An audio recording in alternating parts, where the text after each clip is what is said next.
На 28 ноември 2024 г. Биологическия факултет на Софийския университет Свети Климент Охридски беше домакин на Ден на кариерното развитие и възможности в Биологическия факултет. Събитие, което отвори нови хоризонти за студенти, докторанти и ученици с интерес към науката.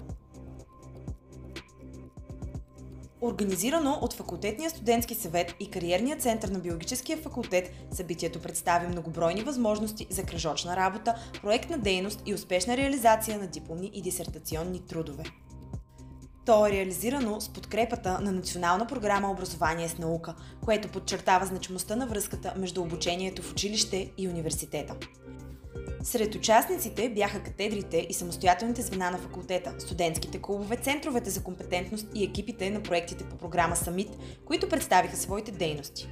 Заедно, преподаватели и студенти запознаха присъстващите с различни сфери на науката биология, като помогнаха на бъдещите студенти да направят информиран избор за своето образование.